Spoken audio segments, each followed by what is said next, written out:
Evening and every one of us, family, friends.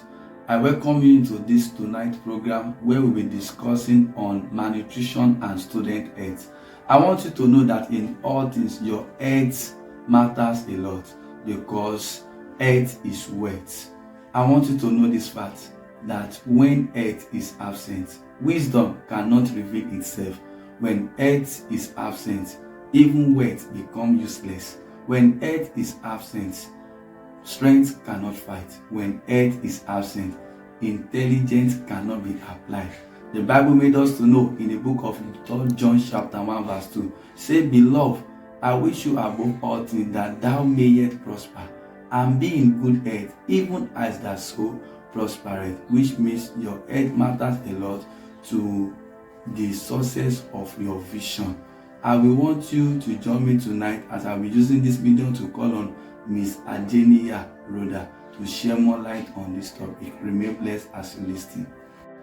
Good day everyone, my name is AJENIYA RHODA. I want to talk about malnutrition and student health to enlighten us about how healthy eating habits and unhealthy eating habits can affect students. Now, what is malnutrition? Malnutrition is inadequate or excessive intake or imbalance in nutrient intake of an individual. And nutrition revolves around the study of nutrient present in food and how it relates with human health. And before I proceed, I would like to mention some of the eating practices among students. The first thing is that a lot of students tend to prepare concoction rice without adding anything, all in the name of there is no money. And also, many students, even when they have money, they rush and quickly prepare noodles and one egg. Many students consume carbonated drinks and snacks, while a lot of students, they tend to go for unhealthy eating food. So, all of these eating practices, there are some factors that causes them. One of the factors is lack of planning. Many students don't plan. They don't plan their daily schedules in such a way that it will not affect their eating lifestyle. And also, insufficient fund is another factor. Because a lot of students are not from rich home, so it tends to affect the kind of food that they can afford due to the market price of such food items. Another causes is choice of food. Many people, they choose any food to consume, and probably because of peer group, a lot of people consume shawarma, pizza just to show off that they have the money. And another factor that causes unhealthy eating habits, it is lack of knowledge. Some people are not well informed about how the food that they eat, how it relates with their health and the nutrient composition of such food, and how it relates with managing some diseases.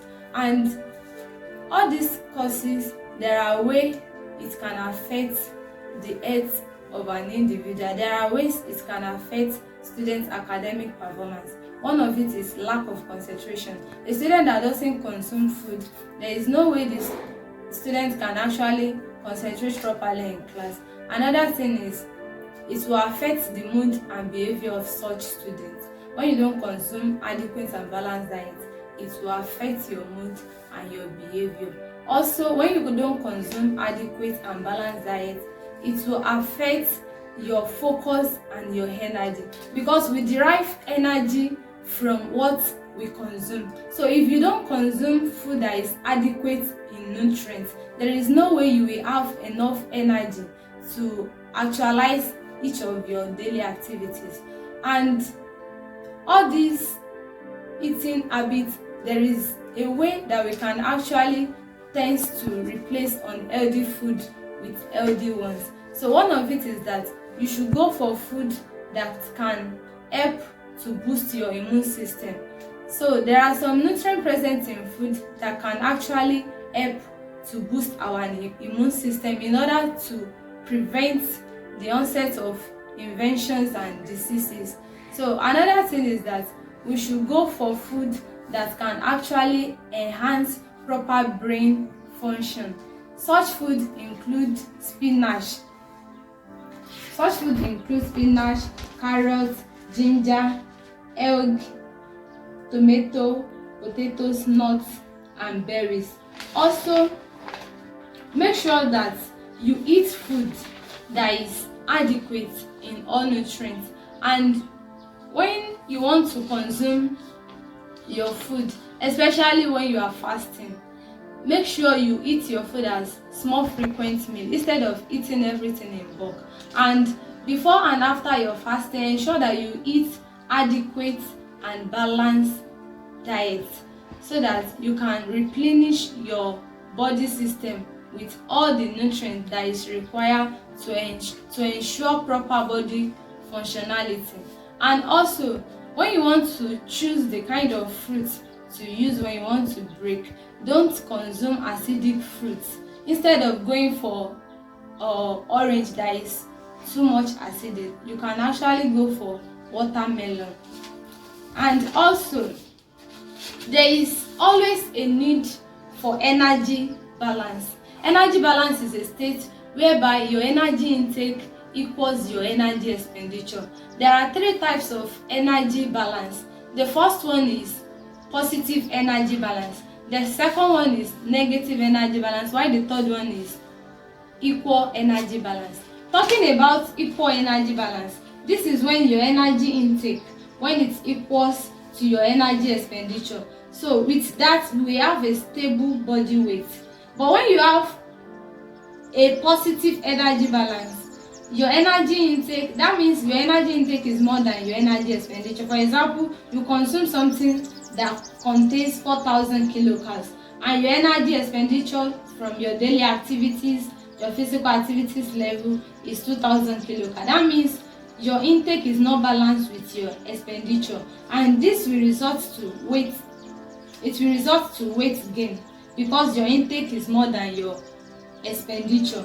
And another one is negative energy balance. This is when your energy intake is lesser than your energy expenditure. For example, if you consume something that contains 2,000 kilocalories and your energy expenditure is 3,000 kilocalories, that means your intake is lesser than your expenditure. So this one will result to weight loss. So when searching for a link between energy balance and chronic degenerating diseases, there are some things that you have to focus on.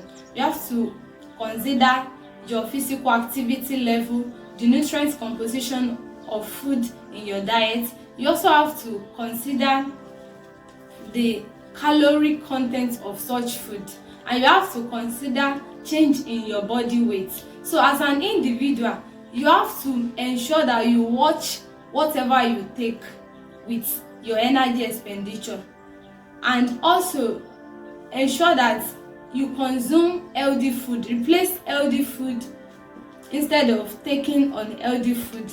And also, if you cannot avoid to get expensive food, you can go for substitute food that contain the same nutrients.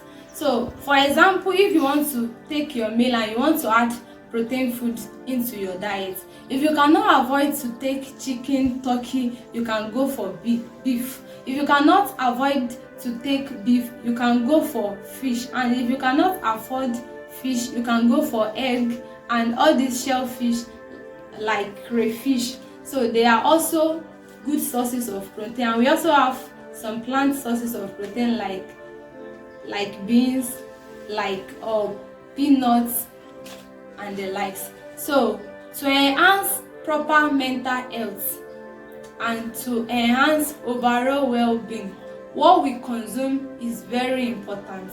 So go for healthy food. Go for food that can be beneficial to your body instead of just consuming anything, because health is wealth. So go for healthy food. Stop going for food that are not of benefit to your body.